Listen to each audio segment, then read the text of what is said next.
My name is Paul and I'm an alcoholic. And because of Alcoholics Anonymous, I didn't find it necessary to drink any booze this morning, for I'm eternally grateful. It's good to be here and it's good to be sober. I want to thank the committee for giving me the opportunity, whoever made it possible for me to get here this morning to stand behind this podium. I want to thank you for giving me the opportunity to do service here in Alcoholics Anonymous.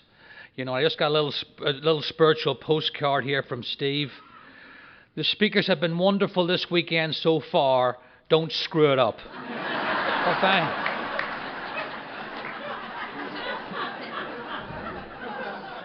thank you, Steve, for that spiritual words of encouragement. And in fact, my job is to get this room clear. You know what I'm saying? My job is to get you all out of here. I've been working closely with the hotel staff. They said, "Can you clear this room?" I said, "Absolutely." As I move into the third hour of my talk, believe me, there's going to be nobody here. I'm not even going to be here, you know. I'm willing to go any lengths, but that's ridiculous, you know. So I got to get you all out of here. I think there's a Cash for Gold seminar or something coming in here later on today, you know. And it's been really wonderful here, and I always like to tell a little joke, and you've heard me before. You probably heard this. In fact, somebody says to me, "You told that joke the last time I heard you." And I think, I said, "What do you think this is, the Tonight Show? You know, we got a team of writers working up in the room, you know. This one might work well with the newcomer, you know. Yeah, let's run that one out, you know. I got 2.5 jokes, maybe 3 that I run on an endless loop, and I'm very codependent, so if you've heard them before, please laugh, you know. And but I heard a lot of newcomers here last night, and I always like this joke, you know. Perhaps you can identify with it. There's a newcomer, and he's talking to a sponsor, and the sponsor says to him, "Now just think where you were just 90 days ago." And the young fellow says, "Well, actually, I was sitting in a hot tub, half drunk, surrounded by beautiful women in bikinis." And the sponsor says, "Isn't it wonderful that you don't have to live that way anymore today, you know?" And maybe you're thinking, is this it, you know? And any non-alcoholics that are here, you know, welcome to a meeting of Alcoholics Anonymous. I'm fascinated by non-alcoholics. I almost look at them like an anthropological study, you know. And in fact, I was at a function there recently, and I was with someone who was a drinker. And, you know, I was drinking a water, and she was having a drink. And after a while, she came over to me, and she says, "Can you get me another drink?" And I said, "Well, what happened to the drink you just had?" She says, "Well, I set it down and I don't know where I set it." I'm like, "You lost it? You lost your drink?" You see, I'm an alcoholic. I can't understand that. I'm thinking to myself, how do you lose a drink, you know? I mean, I've lost my car, you know, that I understand, you know. I've lost a week off the calendar, you know, I mean, I'm almost getting like, I've never, ever lost a drink, you know. So non-alcoholics fascinate me. There's a friend of mine tells this is a true story, but I like to tell it as a joke. There's a sober alcoholic, and he's out on a blind date with a normal drinker. And she sees him drinking a water, and she's having a glass of wine. She says, "You don't drink?" He says, "No, I don't drink." She says, "Not at all?" He says, "Not one. Not even a drop, not even a drop." She says, "What would happen if you took a drink of my wine?" He said, "Well, just imagine you wake up. You don't know where you are. You don't know what day it is. Your credit cards are gone. Your phone's gone. Your driver's license is gone. Your car's gone. You have no idea where you are. You don't know what day it is."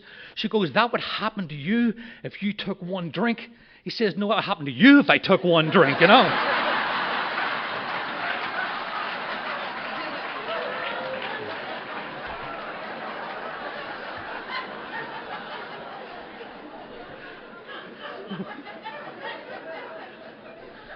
If you laugh at that, you're in the right place, you know. Well, we heard all the different places that people were from. I know this may become a shock to some people here today, but I'm not from the neighborhood originally. And it's about 25 years now since I left my native Cuba, and, you know.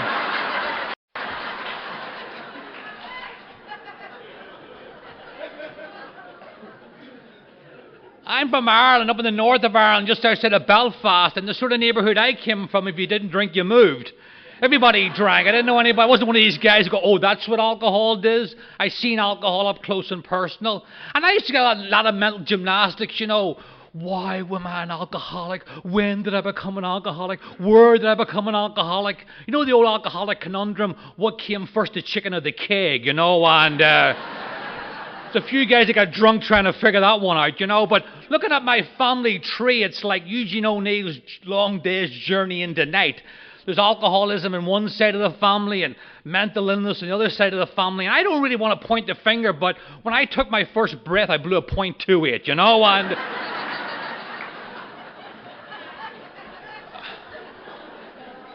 I could have been taken from the delivery room right to the AA room, you know. You see that newcomer in the Boston, I give him a white chip and make sure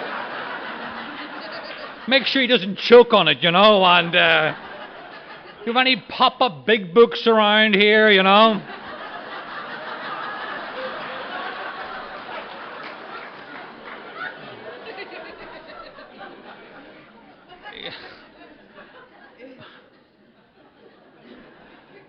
Oh, we insist on being happy. Laughter's our best friend. Depression's our worst enemy.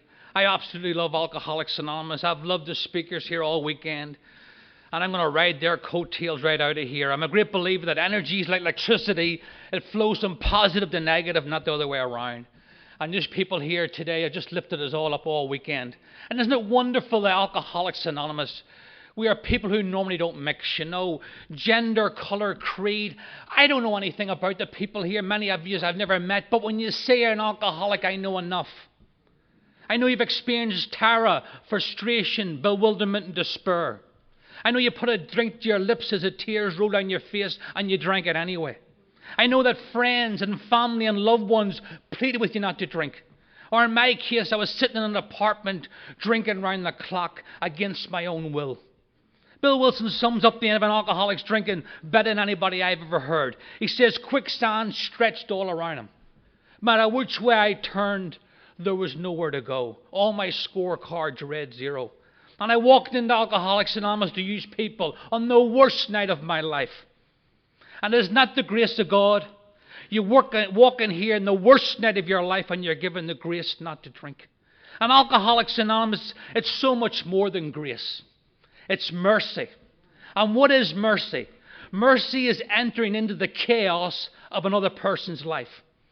And in August of 1992, when I walked into Alcoholics Anonymous, and everybody in my life, and rightly so, and there wasn't many, was going that way, the only people coming this way was Alcoholics Anonymous. And they carried this message. My message might even keep me sober. They carried this message. And what is the message that we've heard here and offer this weekend? When complete defeat through alcohol, step 1. I got a body that won't let me drink and a mind that won't let me stop. One drink creates a thirst I can't quench. One drink, destination unknown. When I controlled my drinking, I couldn't enjoy it. And when I enjoyed my drinking, I couldn't control it. And that separates me from the normal or heavy drinker. And Alcoholics Anonymous allowed me to come in from a place of powerlessness and move through these steps, not to a place where I'm powerful, but a place where I have access to power. Because when step 1, complete defeat, meets step 12, hope in human form, recovery can and will begin. God works through people. People get people sober. And there was people there for me, and I'm glad to be here to offer in some small way back what was given to me. You show me the most grateful person in Alcoholics Anonymous, I'll show you somebody that's not half grateful enough. To be brought from where brought from. And the miracle, I know we throw the word miracle around a lot in AA. I got up this morning and I had a cup of coffee. It was a miracle. And the word miracle becomes a bit ubiquitous, but really, it's not hyperbole when we say we are miracles here this morning. What is a miracle? A miracle is a complete reversal or upheaval of the laws of nature. It's in my nature to be drunk right now, and I'm not. And how did that happen? It didn't happen because of me. The longest I was ever off drinking was 6 weeks. And I was either thinking about a drink, drinking a drink, or coming off a drunk. Booze consumed me.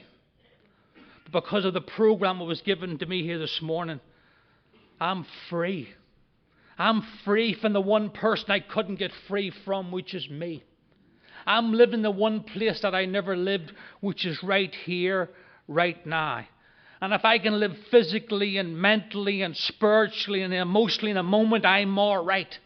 And when I'm all right, everything around me is all right too, even if it's not. And we're sitting here this morning, as I said there, and we're in this lifeboat together. I love that metaphor of the lifeboat. People who normally don't mix. I've been in meetings in Belfast in some of the darkest days of the war that went over there, and Catholics and Protestants. There was no one place they were mixing except one. Except one. They sat in the rooms of Alcoholics Anonymous together. Because I realize this. We hang together or I die alone. It's absolutely none of my business who's sitting next to me in the lifeboat. None of my business. That's God's business. It is my business if I'm willing to put my hand out and help that person. For that I am responsible. And Alcoholics Anonymous, we've seen it here last night in the spiritual continuum that's AA. We had our newcomers here last night. And we have our old timers here. And then the guys like me you got to watch for, middle management. We know just enough to destroy this thing, you know. What happens if you turn this button this way, you know? And Bill Wilson lay in Towns Hospital in December of 1934. I've stood outside it on his anniversary night on December 11th and had this paradigm shift. I wonder if I can stop drinking by trying to help another alcoholic stop drinking. And he had this vision of a chain of drunks, not just around New York, not just around the Northeast, a chain of drunks around the world, one drunk helping another. Because we understand each other. When you talk about you, I find out about me. And we understand it. I'm sitting here today, people who normally don't mix. But when you talk about that, and we're not fellow travelers, we're not kindred spirits. We understand each other at a visceral level. When you see people that sit in the meetings of AA and they go, you know what, I did this, and you see the heads nodding. We know. We have been there. We mightn't have stood. And it doesn't matter whether it was driving the kids round drunk in the car or homeless in the streets of New York City. When you hear those words, I'd never heard them together in one sentence. I'd heard them individually. But when I heard the words pitiful, incomprehensible, demoralization, I knew exactly what that meant. That had been my modus operandi for many years. Alcoholics Anonymous is the last thing I tried and the first thing that ever worked. Thank God for Alcoholics Anonymous and thank Alcoholics Anonymous for God. I bartended the last 5 years drinking. I bartended the first 12 years in AA. I'm going to tell you something you probably know already. Most alcoholics die drunk. They don't even hear of AA. I feel blessed that I got here and heard this message. I used to think, well, we're the chosen ones. The guy said to me, what that means, the guy who's on the bar this morning is unchosen. Not the God that I have come to know and love in AA. He doesn't pick winners and losers. God's grace is like the rain. It falls on everybody. And I don't know why in that moment back in August of 1992 when that drop of rain fell on my face and I had that moment of clarity and I wanted to stay alive just a little bit more than I wanted to die. And the guy down the bar wiped it away and drank himself to death. I don't know. But I know that we have to keep that door open for the still sick. And it's being done here. It's been done here this weekend. I've never been in Nashville, Tennessee before. But I guarantee you if I leave this podium right now, I wouldn't have to knock on too many doors. I'll find somebody drinking themselves to death right now. Oblivious to what's going on in Alcoholics Anonymous. And our job as the custodians and the stewards of Alcoholics Anonymous is to keep that door open. I was so glad they read the tradition, the spiritual string that holds this package together. I don't want to be an alcoholic. A guy says, it's an hour watch. Alcoholics Anonymous now is an hour watch. I don't want it to be like that iconic Don McLean song. I don't want to be here the day the music died. Oh, it used to play, but it doesn't play anymore. It was said last night, one of the great miracles. Because for thousands of years, there was people like us couldn't fit in, drank and ran at life, drank and ran away from life. We were society's first outcasts. People didn't know what to do with us. Even in modern times, the doctors treat the symptoms. The clergy look for the lack of religious conviction. The therapists look for the causes. The psychiatrists look for the effects. And the alcoholic dies drunk because nobody knows how to get him sober. There's a hierarchy of recovery. First things first, the drinking has to stop. And nobody was able to help me stop drinking until I came to you people. And you told me about the problem and the solution and how to go from one to the other. You know, and as I said, if I sat down and I talked to enough professionals and enough, I could probably figure out why I took the first drink. Intellectual curiosity, peer pressure, rite of passage, combination of all three. I guarantee in this town last night, somebody went through that ritual. 4 or 5 guys or gals got together and whacked up a case of beer or whacked up a bottle out of one of their parents' liquor cabinets. But why out of I can remember it like it was yesterday. I sat down with 4 or 5 guys from my old neighbourhood outside of Belfast. But why was I the only guy out of those 4 or 5 that would burn his life to the ground over and over? You can probably figure out why you took the first drink, but why the compulsive drinking that separates me from the normal heavy drinker? God only knows, and He's not telling me. All I know is that alcohol, we're talking about a lack of power. The closest thing to a spiritual awakening in my life that actually wasn't was drinking booze. It was this close. It looked like the real deal.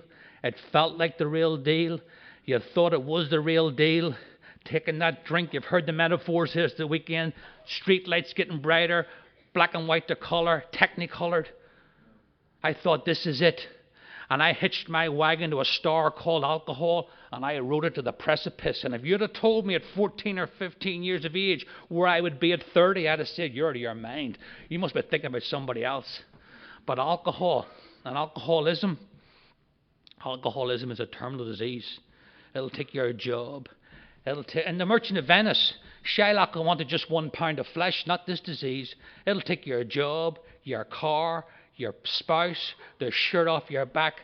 But what it really wants is me 6 feet under. Of all terminal diseases, this is one of the most terminal. And isn't it incredible that I'll sit in meetings of Alcoholics Anonymous with a terminal disease, and I'll tell you what I'll do and what I won't do to get well. And we were taking a drive round yesterday. Drew and I went by Vanderbilt Hospital. I guarantee if I go there this morning to somebody that's terminal and I say, we got this program called 12 Steps, 12 Traditions, the Unity Service and Recovery, they would beg you to take them with them.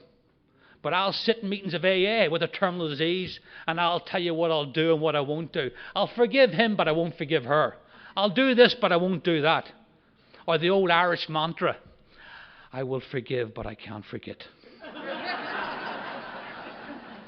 The Irish are incredible. We hand down resentments like family heirlooms from one generation to the next. You get them bequeathed to you. Your grandfather's on his deathbed, he wants to see you. You go up there. You see that SOB at the end of the block? You know what he did to this family in 1923? Don't worry, grandfather, you can go to your maker knowing well that I got it covered, Junior resentment reporting for duty, And these resentments that we carry around. I'm from Northern Ireland. I grew up in the Troubles. I'm a Catholic from the wrong side of the tracks.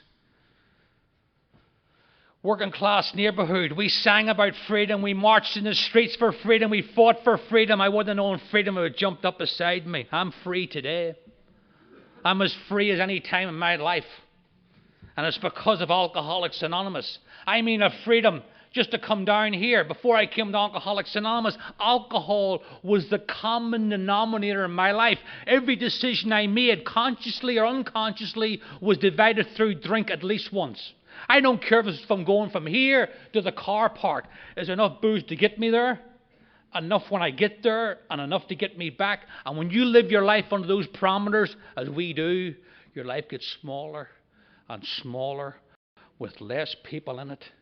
As they say, you're sitting there and quicksand is stretched all around you. And no matter which way you turn, there was nowhere to go. And I'm sitting in an apartment in New York, and I'm saying to myself, what happened to me? What happened to that 11 or 12-year-old guy that loved to go out and play soccer all day? Where did he go? Alcoholism, a rapacious creditor. It'll give you a lift, but when it comes time to pay the freight, watch out. But I came in here and I met you people, and we're all here, and we're all here together. James Joyce has got a great line from the book Ulysses, and he's talking about Dublin, and he says, here comes everybody. Here comes everybody. We're all here, and we're different people from different walks of life. Ernest Hemingway says, all writers tell the same story. I believe all alcoholics tell the same story. We go from that pitiful, incomprehensible demoralization to a place today, because of these steps, we are free. I'm here to believe, and I bet my life on this, we don't do the steps because they're nice. We do them because they're necessary for recovery. If I want to get physically and mentally and spiritually and emotionally rehabilitated, I have to work this program. I've tried every other way of filling this hole in my soul. Some symbolic victories along the way, but nothing of any permanence. I'm not saying the steps are the panacea for every problem in my life, but they brought me to a point in recovery where I could decide what was my work, what was God's work, and if you need outside help, let the doctors be the doctors. People say, oh, you're just an arm's length away from a drink, and I suppose physically that's true. I'm 12 steps away from a drink, and that's a long, long way from when I first came in here. But believe me, it's a daily reprieve. I seen people drink again, Alcoholics Anonymous, I thought would never drink again. And that tells me there's certain things I must do to stay here in Alcoholics Anonymous. I sponsor a guy who went back out, and he says to me very honestly, he says, you know how you go back out in AA? You give the steps back one step at a time. Take your will back in 3, become insane in 2, so insane you tell yourself you're not an alcoholic, and you get drunk in the first step. I believe this, and I don't mean the thought of a drink. The thought of a drink can be rejected, discerned, dismissed, discussed. I mean the obsession to drink. An idea that crowds out all other ideas. Because of the steps of Alcoholics Anonymous, the obsession to drink booze today in my life is placed under spiritual lock and key in the subconscious of my mind. But if I don't continue to work this program and do the things that's required, it'll go from the subconscious to the conscious mind, and I'll be thinking drink 24/7. And up until this moment in time, I have never beaten an obsession to drink. And I got in the ring many times. It's like getting in the ring with a heavyweight champion. My little girl could say, don't get in the ring, but don't get in the ring means don't take a drink. And I don't know how not to take a drink. So I tell myself the epitaph of the alcoholic, the doggerel of the drunk. It'll be different this time. I'll watch it. It was her, it was them, it was that. It'll be different. And I take the first drink, and I drink on a lie. But I got a body won't let me drink, and a mind won't let me stop. I got no power in my life. If you're new here this morning, or even not so new, I encourage you. And I don't say this in the theoretical. I say it in the pragmatic, because I'm talking from experience. Because I'm not talking from my own experience up here, making it up. I'm talking from my experience. Please, get something between you and the first drink. Before I came to Alcoholics Anonymous, I had nothing between me and the first drink. I remember you're saying, Paul, these steps seem like a foreign concept. We have a symbol in Alcoholics Anonymous, an emblem, and it's inside a triangle. And there's 3 parts to it: unity, service, and recovery. And I believe you can work all 3 parts from your very first meeting. Unity.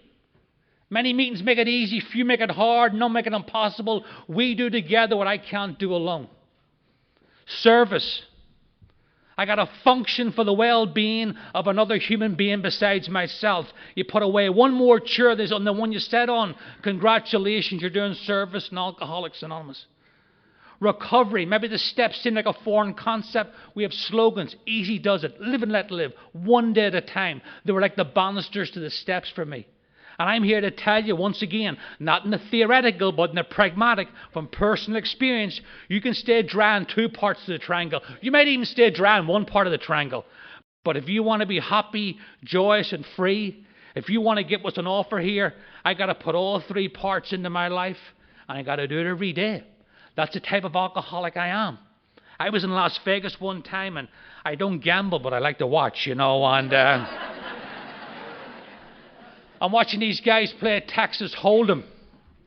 And the guy stood up and he pushed all his chips into the middle and he says, I'm all in. I said to myself, what a great metaphor for Alcoholics Anonymous. I got to be all in, and I got to be all in every day. And I got to get power in my life. You'd have come, before I came to AA, if you'd have got me in a bar and you'd asked me what was wrong in my life, I'd have talked above it, I'd have talked below it, I'd have shrugged my shoulders, I'd have said, leave me alone. I'd have come nowhere close. I could tell you in 3 words this morning what my problem is. What my problem has always been, lack of power. It's always been my problem. I sought power in people and places and things. As I said, I thought alcohol was the solution. You know how it is? It's funny, I called my sponsor says this. I called my sponsor this morning. I always call my sponsor when I'm speaking. When we go through this little kabuki theater, he says to me, where are you? And I said, I'm down in Nashville, Tennessee. Oh, you went all the way to Nashville, Tennessee to speak? How far would you go to listen? And I'm like...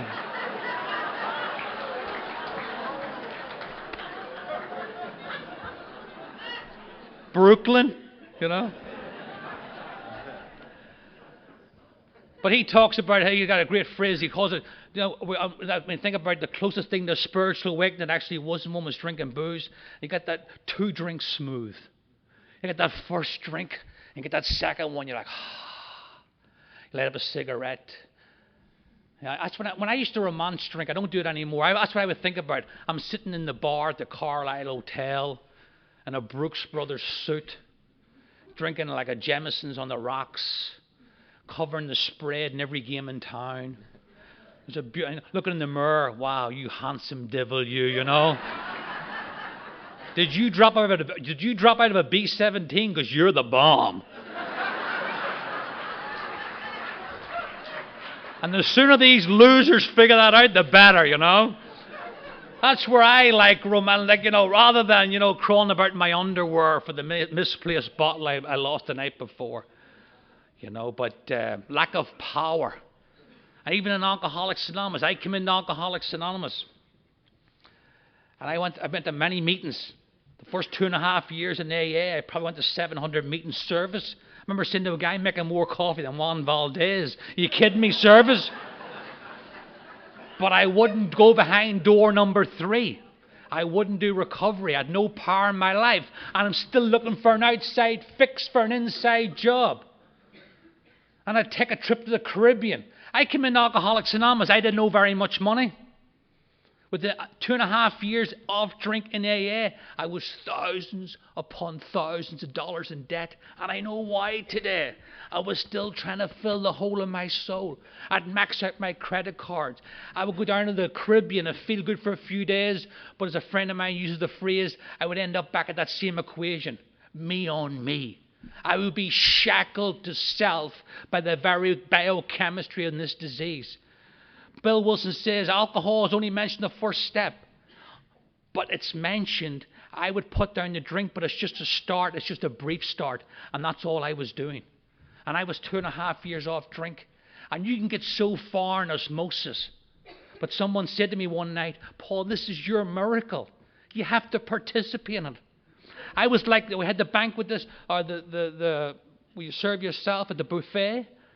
I was like a starving man at a spiritual banquet. There was all this food on offer. And I'm over in the corner living on bread and water.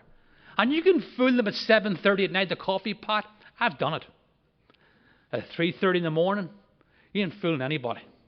Could-haves, should-haves, guilt, shame, remorse. I'm not a sociopath. I knew the bridges I burned. I knew the doors I slammed. I knew the things I walked away from. I love that iconic scene in the Days of Wine and Roses. And Jack Lemmon's sober a while, and his wife Lee Remick comes around. And she says, the only thing that puts a bit of colour in my life is alcohol. And he's standing there sober, and you see her walking off to a flickering neon sign in the distance. That was me. If love alone could get you sober, I'd have been sober a long time ago. But the draw for drink ahead of me was always greater than the love behind me.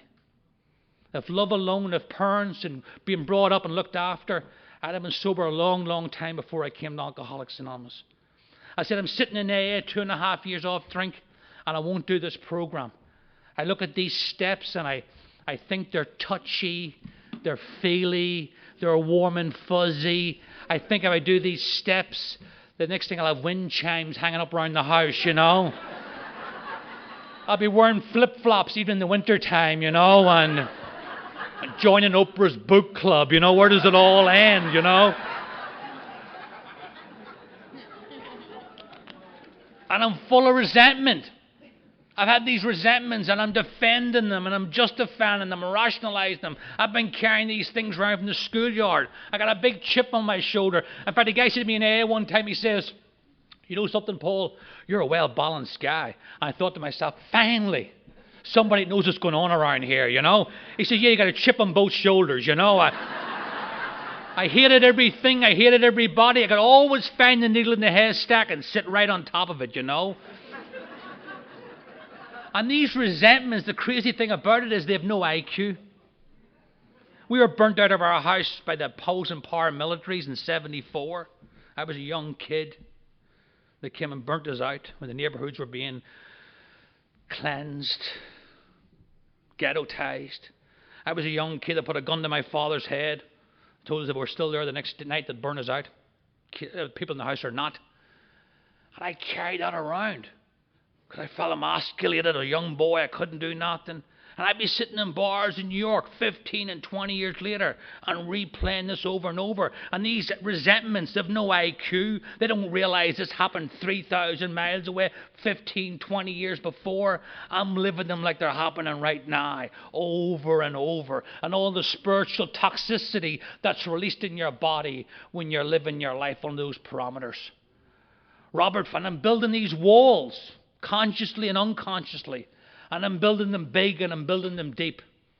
Robert Frost, the poet, says a wall's a good thing. Maybe if you're a New England farmer, but not if you're an alcoholic of our variety. And I build these walls. And that's why Bill Wilson says Alcoholics Anonymous is a bridge back to life. I don't get into that, the normies and the earth things. I separated myself enough drinking. I'm not going to do it in sobriety. We're all in this together. I have a supervisor works these principles in his life. Never took an alcoholic drink in his life. I have to get beaten and beaten and beaten into submission before I'm willing to go, okay, I'll help somebody else, you know. Okay, you know. And these resentments, you know, because Alcoholics Anonymous, the program of AA is a bridge builder. I'm a wall builder. And I put these things down on paper. Masked men. I don't know who they are. And I put them down. I got down on my hands and knees. And I forgive them.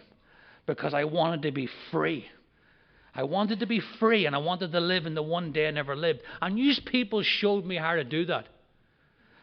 I'll tell you one story about the power that's in Alcoholics Anonymous. You see, before I had that power, I'm looking good on the outside. It's like a Cadillac with no engine. It might look good, but you ain't going nowhere. And that's the way I was. And I seen you people. That's what I love about Alcoholics Anonymous. It's pure pragmatism. They kept what worked and they got rid of what didn't work. The miracle of AA, it's unbelievable. It's almost like building an airplane and learning to fly it at the same time. People died drunk that they got this thing right. And we say, I'd rather see a sermon than hear one. And I would see you people do these spiritual acts infused with the power of AA. Many years ago at a house party in my old neighbourhood in Ireland, a guy was out of his mind on drink. And he came up behind another guy and stuck a big knife right into his neck. Almost killed him. Got the last rites, was brought to hospital. Life was changed. He can't turn his head all the way around. Can only lift his arm. Had to stop working. Changed his life. Many years later, I'm sober, and the guy that got stabbed in the neck is sober. And this is about forgiveness. I'd rather see a sermon than hear one. These are stories you only hear in AA. Thank God we get a front row seat for the very best that humanity has to offer. I'm sitting in a meeting in Northern Ireland. I'm home on vacation. This is a provincial town and a provincial neighbourhood. Everyone knew this story of this event that had happened years previous. And I'm there with my friend who was stabbed in the neck many years before. And the door opens, and who walks in? The guy that stabbed him in the neck. And the whole meeting, it's just before the meeting was going to start, and the whole meeting fell quiet because they realized the significance of what just happened. And my friend got up, not for any aplomb, not for any kudos in AA. My friend got up and he walked over and he called him by his first name, Barry. And he says, Barry, it's good to see you. And he put his hand out and he gave him a half cup of tea and he set him down. And I drove home with my friend Paddy after the meeting. I says, Paddy, if I hadn't seen that, I wouldn't have believed it. He said, if I had to forgive the man that almost took my life to be free in AA, well, that's the price I'm willing to pay. And I thought to myself, what price am I willing to pay to be free? And it wasn't very much. I wanted you to do the steps and I'll feel better. And Alcoholics Anonymous does not work that way. And I came back infused with that power of seeing that sermon. And I put pen to paper and I put these things down. Because Emmett Fox says it takes two to make a prison. The prisoners and the jailer. And I had all these, I was a jailer and I had all these people up here in this mental prison. And the thing about having a mental prison is every day you have to do roll call of why they're there and what they did to you and replay and rehash. It was only when I opened the door of the prison and let them go free that I got to go free too. Alcoholics Anonymous, the greatest spiritual singular event. I love this, and this door, I'm just looking at this door right in front of me open. There's a friend of mine went to the General Service Office in 1960. He was a year sober to pick up some literature. He says, I was walking out, and there's a big lanky guy sitting with his feet up on the table, smoking a cigarette.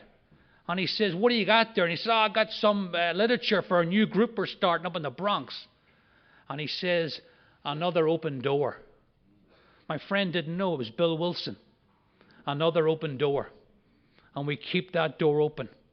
And this power, I can't get sober by osmosis. I had to step up. There's another friend of mine, another Bill Wilson story. There's the guy that 12-stepped me into AA. Was sober 6 years in 1967. And this ties in with these steps. We do them because they're necessary. He was sitting in Bill Wilson's office and he knew Bill pretty good in 1967. 6 years sober. And he was carrying that one thing around, that one thing that you can't tell anybody. And he was holding on to it. And Bill Wilson knew him. And Bill says, called him by his first name. Says, Jerry. And what he did in those situations, he talked about the collective experience of Alcoholics Anonymous. He says, Jerry, it's been our experience that those men or women who try to carry the load alone pay a heavy price, perhaps even drink or die. My friend listened to him, left his office, didn't do what he was told to do, and a week later was drinking. Had 3 bad drunks, but the good news is he's back since 67. And he tells that story that said you can be sitting there talking one-on-one with the co-founder of Alcoholics Anonymous, but if you're not willing to do what's required here, even that won't keep you sober. Alcoholism will run right over the top of that. You know, and we come in here and we take people through, and it was sort of said last night, I thought I'd do these steps and work on me, and that's okay to a point. You know when my life caught on fire? You know when my life took on new meaning? When I took another man through the steps. And this spiritual awakening. And to feel God and to feel a part of. And God's everywhere. You know, it's easy. I've had the good fortune to travel a bit in life. I've stood at the top of the Mount of Olives at daybreak. It's easy to feel God there. I've stood at the pyramids in Giza at sunset. It's easy to find God there. I've went to where the Atlantic Ocean meets the Indian Ocean at the bottom of Africa. It's easy to feel God there. But St. Teresa of Avila says, God's in the pots and the pans. The Alcoholics Anonymous helped me to find an everyday, everywhere God.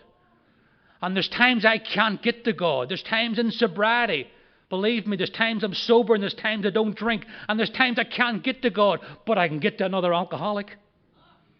Because if I'm doing AA alone, I ain't doing AA. I'm doing something, but it's not AA. There's a friend of mine said it's BB. I said, what's BB? He said, I don't know, but it's not AA.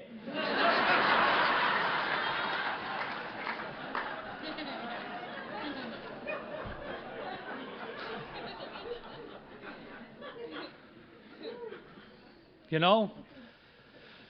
And this power, as I said, they're God in the pots and pans of everyday life. And every day, every word, God. And coming here, as I said there, and I started out drinking. About my drinking, I started drinking. I tell you the effect that alcohol had on me. I was a fanatical, the World Cup's on right now. I was a fanatical soccer player. Loved it. Lived and breathed soccer, night and day. I took a drink at 14 years of age. I don't think I kicked a soccer ball 6 times after that. That's the power of alcohol had in my life. It just came down and just swooped me up and took me to a different place. Thank God for Alcoholics Anonymous. And I'm going to say this, to somebody that's not from this country. I don't believe it's any coincidence. This is my own opinion here. I don't believe it's any coincidence that Alcoholics Anonymous started in the United States of America. It embodies everything that's good and proper and decent about this country. It's no coincidence. And thank you to America, because you give this gift to a drunken world. You didn't keep it to yourselves. And it so embodies everything and personifies everything that's good about this country. It's egalitarian. It's inclusive, not exclusive. It gives and respects your freedom. You know, I love about AA. In 1950, when they were voting in their traditions at the Cleveland Convention, Bill Wilson and Dr. Bob, the two co-founders, got 1 vote. You go to political conventions, you got delegates and super delegates and super delegates. They got 1 vote. The egalitarianism, that's Alcoholics Anonymous. And this program is so inclusive. The fellowship's layered. The steps are layered. The program's layered. This program will meet you exactly where you are if you're willing to open your eyes. Whether you got 1 day or 50 years, there's somebody here this morning hearing differently what I'm saying. And that's not because I've got some gift. That's because we talk the language, not of the head. We talk the language of the heart here. And everybody hears exactly what they need to hear. And that's what happens in this magnificent thing called Alcoholics Anonymous. The magnificent reality that is AA. A little story I told Drew I was going to tell this, and I'll just will. The first country in Europe that AA went to was Ireland. Why do you seem so shocked to hear that, you know? That's profiling. We don't like that, you know? But if ever a country needed AA, believe me, it was Ireland, you know? People talk about me growing up in the Troubles. Oh, it must have been terrible growing up in the Troubles in Belfast. I've seen booze doing a lot more damage in my neighbourhood than the Troubles ever did. It went through my neighbourhood like a hot knife through butter.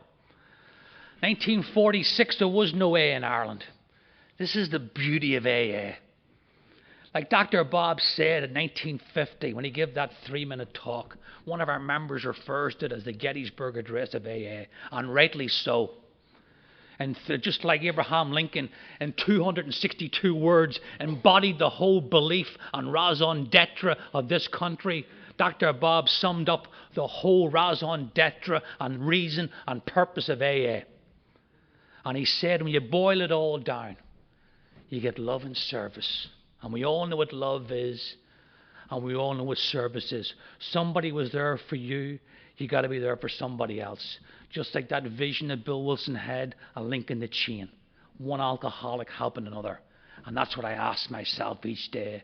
How strong is my link in the chain? Is it strong to the people that went ahead of me?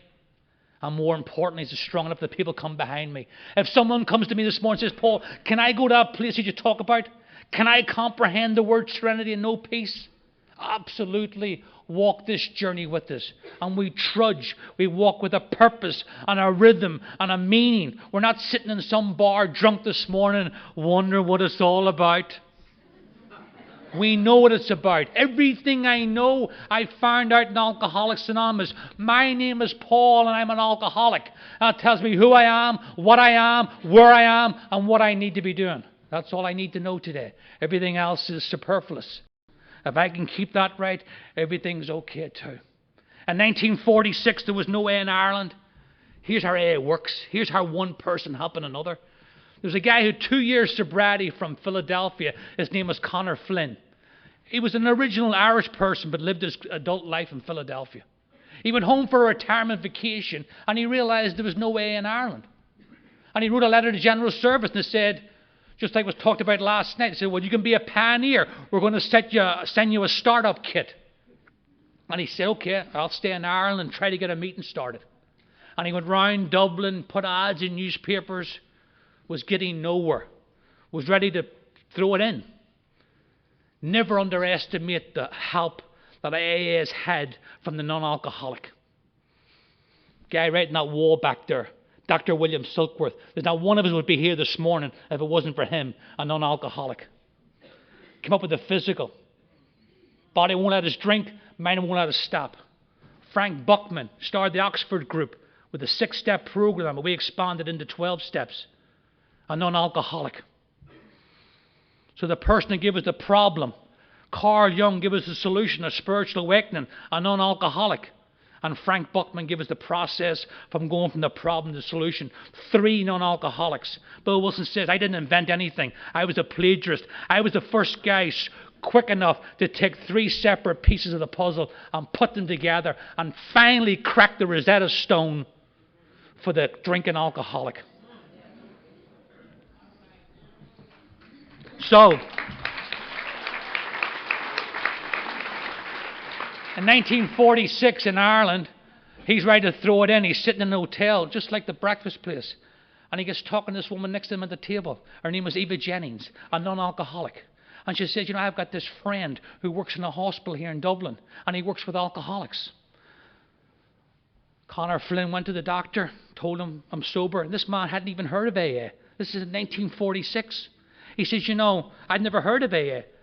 But I'll tell you something. We got some guys here. We got one guy in particular. He's been detoxed 30, 40 times. There's times he's drunk on the way home from the hospital. If you can make any impression on him, I'll give you the full support of the hospital. Connor Flynn went down and did what I'm trying to do here this morning. Share experience, strength, and hope. Harry drank, Harry got sober, and how the man in the bed or woman in the bed might get sober. And he talked about the problem, and he talked about the solution, and how to go between one and the other. And Richard Percival the guy in the bed was a man by the name of Richard Percival. And he had been talked that, preached over. He had heard it all. But he realized this was different. This was somebody that understood him. This was somebody that understood him at a visceral level. Richard Percival got out of his bed and never took another drink the day he died in 1971. That's the power of Alcoholics Anonymous.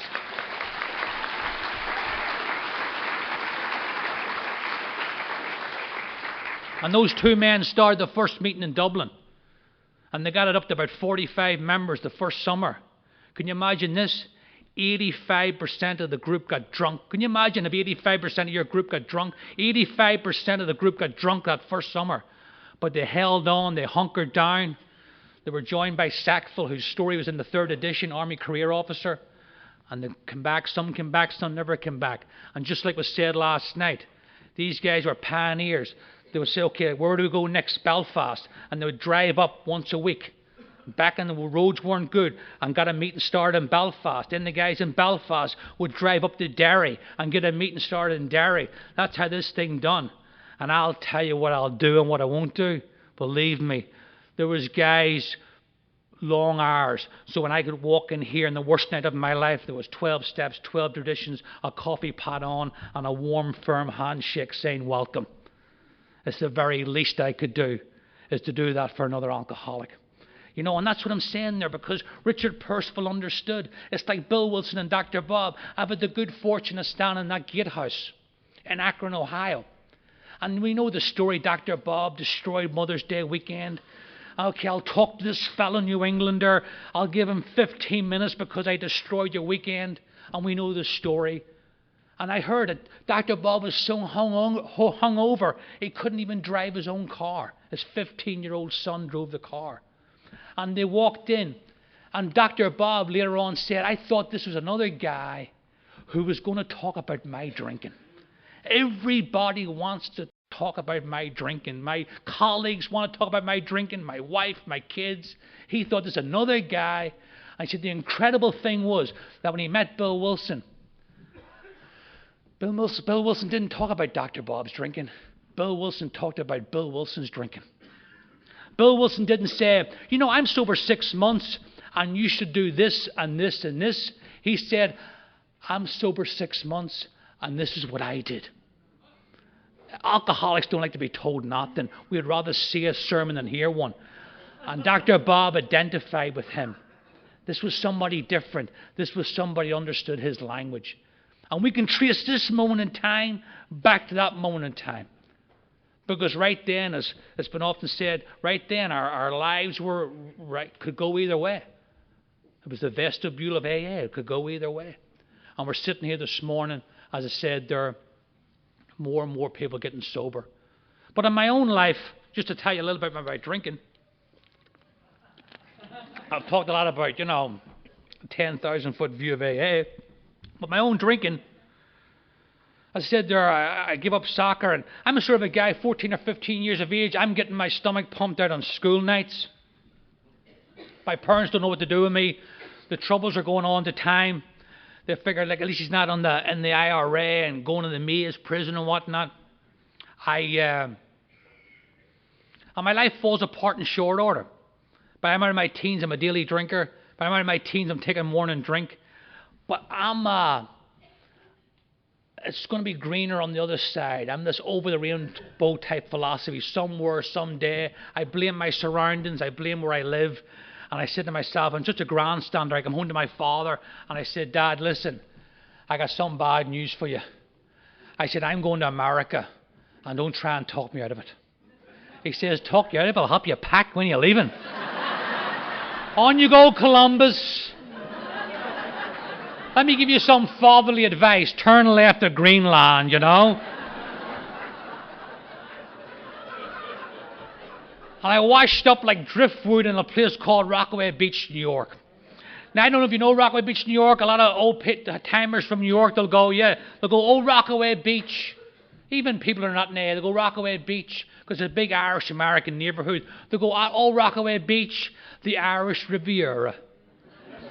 It should have been called Cirrhosis by the Sea. They had more alcoholics per square foot and that. It's amazing, the alcoholic. We got that built-in GPS system. You could have blindfolded me and put me in a sack. I'm going to find a neighborhood that drinks as much, if not more, than the one I just left. And to make matters worse, I got a job as a bartender. Now, I'm using the word bar here in the loosest possible context. I worked in a sort of a bar. It was a bar you got thrown into rather than out of, This bar had it all. Alcoholics, drug addicts, degenerate gamblers. And that was just the staff. That wasn't even the customers, I remember standing behind the bar one time and I thought to myself, this must be what happy hour on the island of Dr. Moreau is like, I'll give you one mental picture and I'll move on. If you want to see a full set of teeth in this bar, you needed 32 customers, and that's male and female, Every now and again, like a glamour girl with like 3 teeth would stumble into the place, and upset the whole ecosystem, Oh, hey, baby, where have you been, Hunting a house. And, water finds its own level and so do alcoholics. I've experienced it before my drinking. I was a weekend drinker, daily drinker, morning drinking, binge drinking.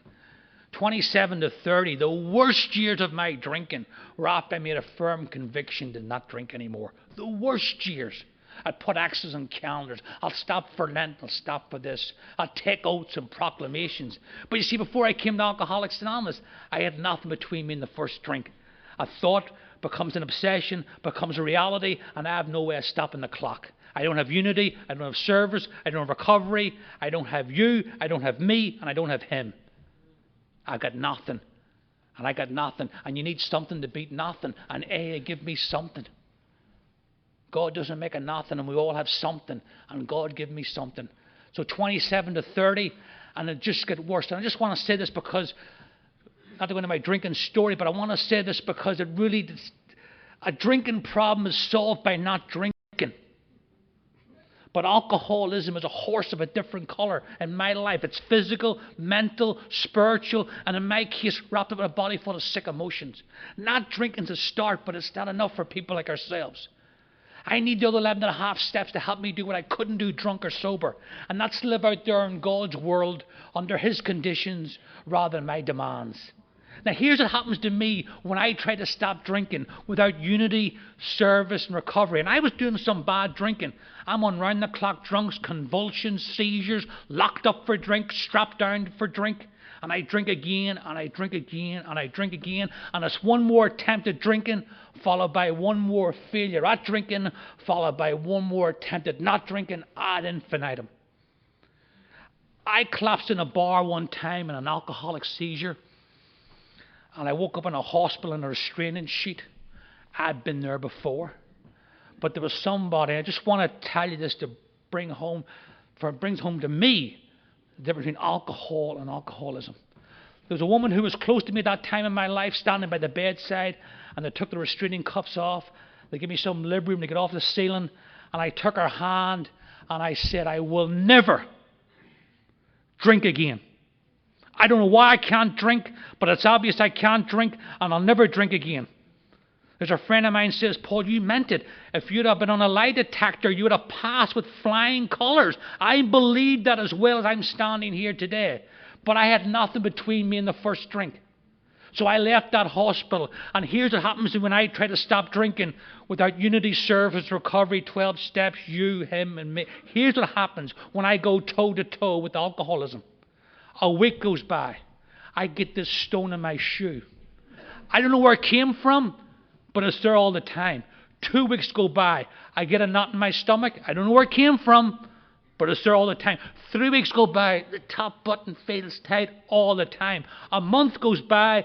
It feels like everybody's on my case, even if they're not. And that's 30 days without a drink. That's not a drinking problem. That's a living sober problem. And I drank again. And nobody was any more. They said the alcoholic is the bewildered one. Nobody. I put that drink to my... I remember walking the boardwalk in Rockaway before the Hurricane Sandy when we had a boardwalk, you know. I walked the boardwalk in Rockaway and I remember thinking to myself, and this is what I would do. I can't drink, I can't drink, I can't drink. I know I can't drink, I can't drink. I walked right off the boardwalk and walked into a bar and ordered myself a glass of Bushmills and a beer chaser. And at that moment I'm insane. Because I'm telling myself it's okay to drink again when it's not. And I go in the threadbare idea, like our book says, that it'll be different this time. And I drank, and that woman said, I got to get away from you. And I said, but we say, I don't need you, and I don't need anybody. And I drank for 3 more years after that. Bottoms to bottoms to bottoms. And I'm here as a direct result of an old-fashioned 12-step call in AA. I was on a round-the-clock drunk in my house. This is where I ended up drinking.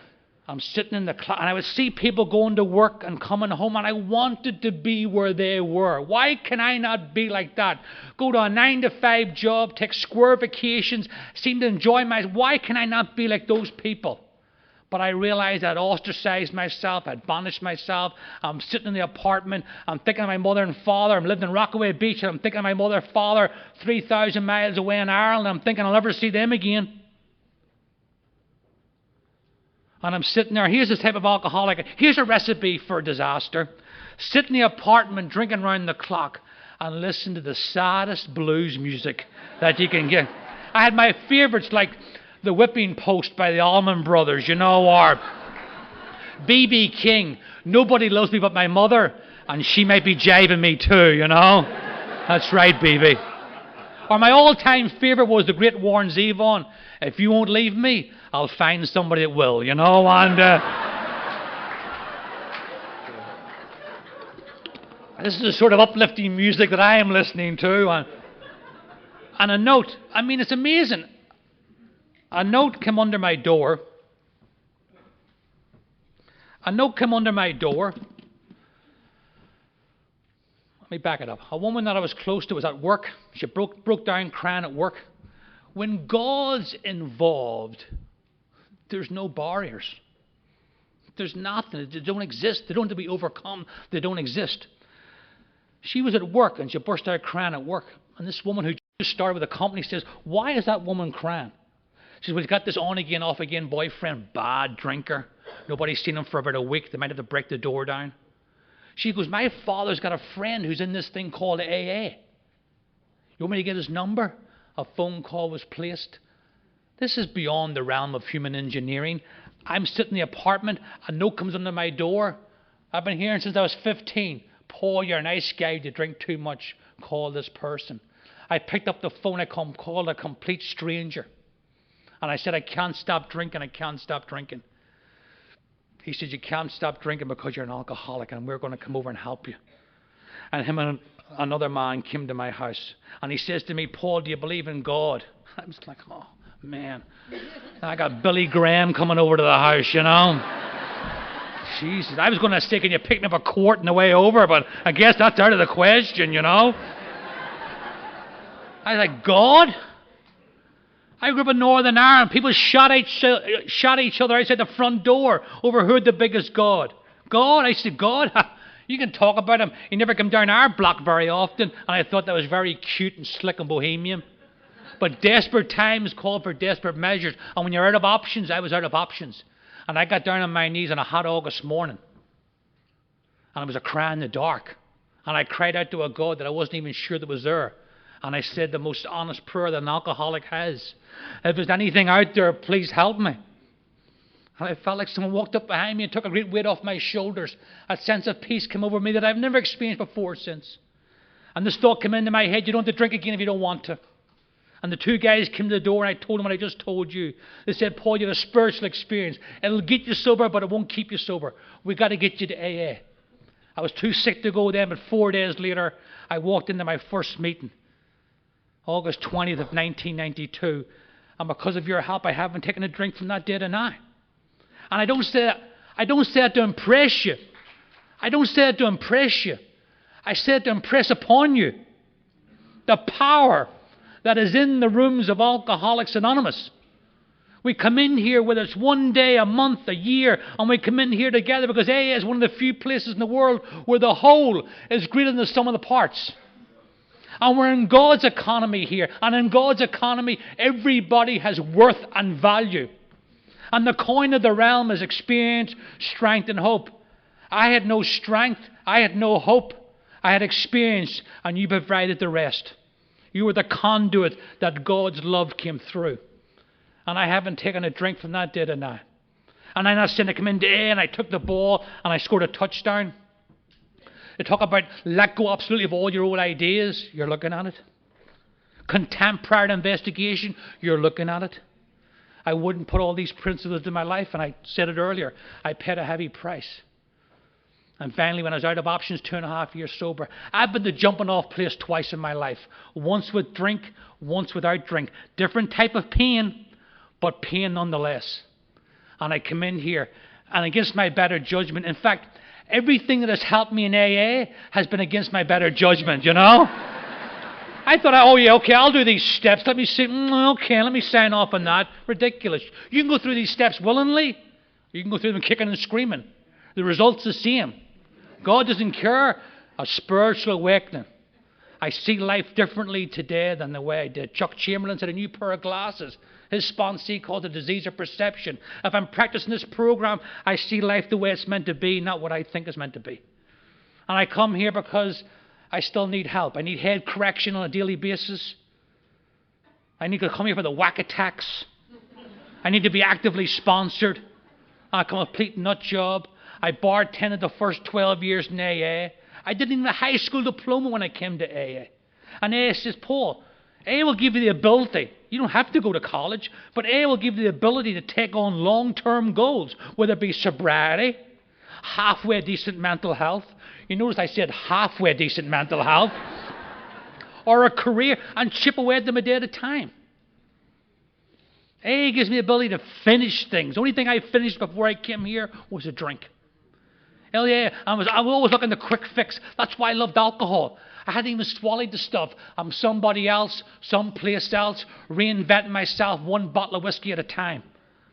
This is the real deal. Take on those long-term goals and nobly chip away at them one day at a time. I go to my sponsor's house in the morning. He's 54 years sober. The books are on the table. They're underlined. They're dog-eared. When I first went there, he was 30-odd years sober. I'm thinking, this guy's still reading these books? I better get another sponsor. Oh, gee, this guy's a slow learner, you know. I got to get going here. Has anybody got the Cliff Notes? I got to get moving on this program. Always looking for a quick fix story in my life. There's no quick fixes in AA. We trudge this road together. There's days I'm sober and there's days I don't drink. I stood around long enough to figure the difference. And I put these principles into my life and went and became a teacher in AA. Gave up bartending. I bartended my way through college, worked at night, went to college during the day, became a teacher, wanted to teach the brightest, now I work in special education. The greatest gift in my life is working with those children. I work with children who don't know anything about anything else but right here and right now. They are spiritually pure. These children, I'm working with them right now in the summer program, and they live in the moment. They are so pure. And unconditional love, they got it, and then some. Last year, I was going through a difficult period of my life, 20 years sober, went through a divorce, beating myself up. I'm not a good AA'er. How come I didn't see this 9-year-old daughter?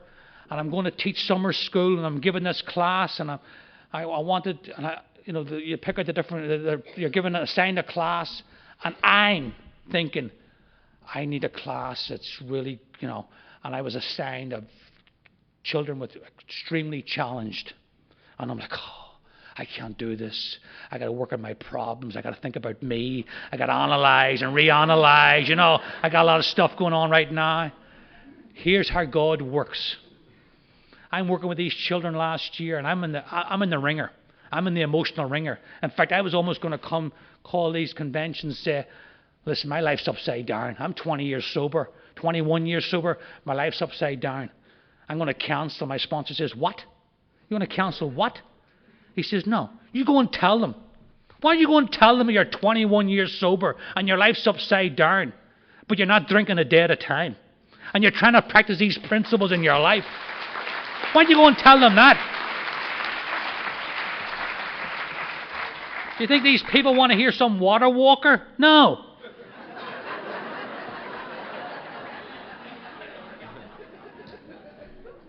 You go and you tell them how you're working the program and all your conditions of your life. And I'm working last year, and here's the thing. God works through people. And the key to be for me is, and I thank God for this program, the key is to be awake, not to be asleep at the wheel. Because you never know when that time's going to come that God, it's not always going to be an AA. And I have to be alert and awake. And here's what happened to me last year. I'm in the ringer big time. I don't mean resentment to hear. I mean to hear. And I'm working with these children. You try your best. You don't know you're making any. These are non-verbal children. There was this young boy, Stephen, young Asian autistic boy. Last day of class before breaking up for the summer. And I'm beating myself up. I'm not a good AA'er. I dropped the ball and he goes like this on the last day of class. And he calls me over like frantically. And I went, Stephen, what's wrong? And he pointed to his computer.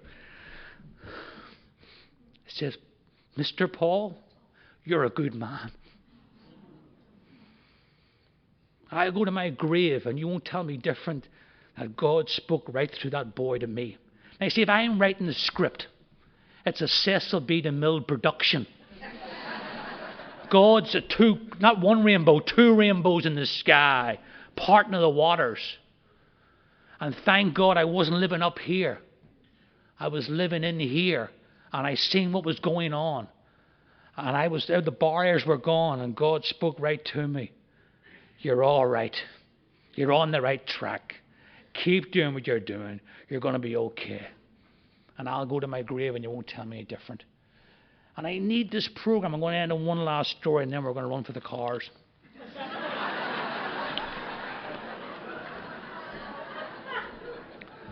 About how this lack of power, it's a daily reprieve. I couldn't get drunk on yesterday's whiskey. I can't get sober. I stay sober today on yesterday's power. And maybe that's the way it should be. It's tenuous, and you got to plug in every day, and you got to plug in. And difficult things happen in life. Like my sponsor says, Paul, God will part the Red Sea when you get there. I want this power. I'm like, I'll do God's will if you just send me an email every day. What he wants me to do, I'll do it. Or even a text. Or a tweet. Or even an Instagram, I'm not pushy, I'll do it. But that's not the way it works. We have to discern. You drop the ball. But let me tell you one story. I was 15 years sober. I had a heart attack. Now, I'm in a house, we're just moving out. There's no furniture in the house. I'm there the next day to they lock the door and give the key in. Only thing that's in the apartment is a blow-up mattress. Now, I give you a word of advice. If you're going to have a heart attack, do not have it in a blow-up mattress, I mean, it's 3 o'clock. I'm by myself. It's 3 o'clock in the morning. I know I'm having a heart attack, and I'm rolling. I can't get out of this mat. I'm like a boated fish. I'm rolling back and forth, trying to get out of this mattress. And I roll onto the floor, and I'm such an alcoholic, the phone's right there, but I want to see what I look like, And I crawl on my hands and knees down to the bathroom, and I pull myself out, jeez, I look terrible, And the sweat's pouring off me, I'm yelling, my hands are shaking. And then I make the phone call, And they bring me to the local hospital, and they're like, no, this guy's got to go to Long Island Jewish. It's a heart hospital in the North Shore. They got to bring him there. They got a 24-hour team in standby. So they rush me there, and they're waiting there, the standby team, the crash cart, and they ask all these questions, They're like, on a scale of 1 to 10, what's it like? I'm like, a 9. Was your wife here with you? Yes. And we see a cross. Now, this is Long Island Jewish Hospital. We see a cross around your neck. Are you a Catholic? I'm like, why is it better if I'm Jewish, I'm such an alcoholic, and let me keep all my options open, You never know, The surgeon comes in like, oy vey, can you believe this is happening to me?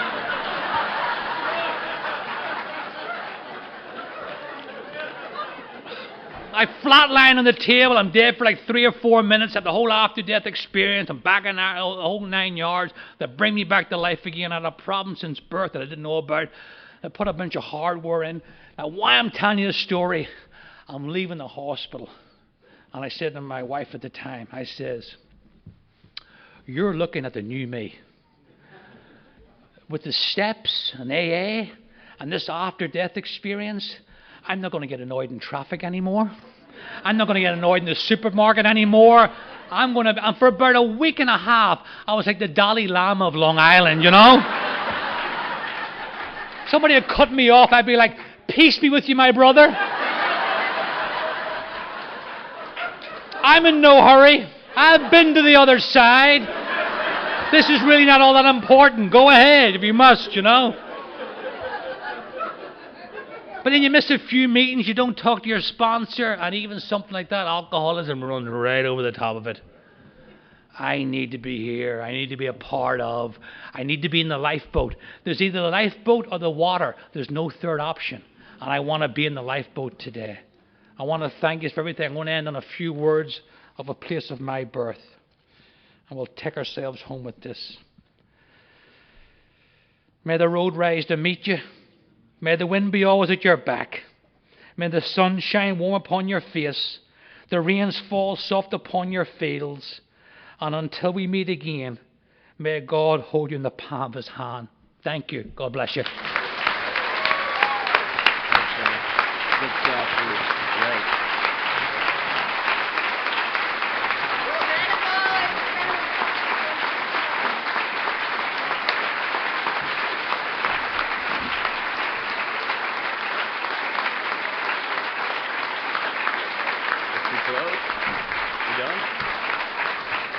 Let's close the meeting.